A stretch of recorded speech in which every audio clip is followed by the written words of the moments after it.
ഒരു കുട്ടിയോട് അതല്ലെങ്കിൽ എന്ത് ചെയ്യാണ് ഒരു വിദ്യാർത്ഥിയോട് പലപ്പോഴും ചോദിക്കുന്ന ഒരു ക്വസ്റ്റ്യനാണ്, എന്തിനു വേണ്ടിയാണ് പഠിക്കുന്നത്, എന്തിനു വേണ്ടിയാണ് പഠിക്കുന്നത് എന്നുള്ളത്. ഇതേ ചോദ്യം എന്തിനു വേണ്ടിയാണ് പഠിപ്പിക്കുന്നത് എന്ന് അധ്യാപകന്മാരോട് അല്ലെങ്കിൽ എന്ത് ചെയ്യാണ് അവരോട് ടീച്ചേഴ്സിനോട് നമ്മൾ ചോദിച്ചു കഴിഞ്ഞാൽ, എന്തിനു വേണ്ടിയാണ് പഠിപ്പിക്കുന്നത് എന്ന് ടീച്ചേഴ്സിനോട് ചോദിച്ചു കഴിഞ്ഞാൽ നമുക്ക് അവിടെ ഒരു ഉത്തരവേ ഉള്ളൂ. ശരിക്കും നമ്മളെല്ലാവരും പല ഉത്തരങ്ങളുണ്ടാവും, പല ആൻസേഴ്സുകൾ നമുക്ക് എന്ത് ചെയ്യാം വരാം.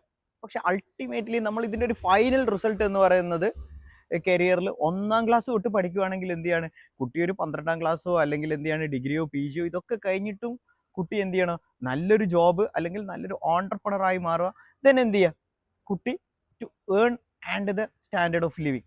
അതാണ് റിയാലിറ്റി എന്ന് പറയുന്നത്. ഒരു കുട്ടി എന്ത് ചെയ്യുക, നന്നായിട്ട് പഠിക്കുക, ദെൻ നല്ല ജോലി ലഭിക്കുക, അതല്ലെങ്കിൽ നല്ല ഓൺടർപ്രണറായിട്ട് മാറുക. ദെൻ എന്ത് ചെയ്യാണ് അവൻ്റെ ഫാമിലി അല്ലെങ്കിൽ എന്ത് ചെയ്യാണ് അവനായിട്ട് ബന്ധപ്പെട്ടിട്ടുള്ള ആൾക്കാരുടെ ജീവിത നിലവാരം ഉയർത്തുക. ദെൻ ടു ഏൺ മണി എന്നുള്ളതാണ്. ടു ഏൺ മണി എന്നുള്ളതാണ് ഫൈനലായിട്ട് നമുക്ക് അതിൽ കിട്ടുന്ന ആൻസർ. പക്ഷെ എന്ത് ചെയ്യാണ് നമ്മളുടെ എഡ്യൂക്കേഷണൽ സിസ്റ്റത്തിൽ 1ാം ക്ലാസ് തൊട്ട് 12ാം ക്ലാസ് വരെ ബേസിക് എഡ്യൂക്കേഷൻ ആണ് ഞാൻ പറയുന്നത്. 12ാം ക്ലാസ് വരെയുള്ള ക്ലാസ്സുകളിൽ ഓരോ ചാപ്റ്ററുകൾ എന്ത് ചെയ്താൽ മതി, ഹൗ ടു ഏൺ മണി എന്ന് പഠിപ്പിച്ചാൽ മതി. പക്ഷെ എന്ത് ചെയ്യാണ് 12ാം ക്ലാസ് കഴിഞ്ഞിട്ട് ഡിഗ്രി 3 വർഷം 15ാം ക്ലാസ് എത്തിക്കഴിഞ്ഞാലും എന്ത് ചെയ്യുന്നില്ല, കുട്ടിയുടെയോ അല്ലെങ്കിൽ ഒരു സബ്ജക്റ്റിൽ പോലും ഹൗ ടു ഏൺ മണി, എങ്ങനെ പണം ഉണ്ടാക്കാം എന്ന് എന്ത് ചെയ്യുന്നില്ല, പഠിപ്പിക്കുന്നില്ല.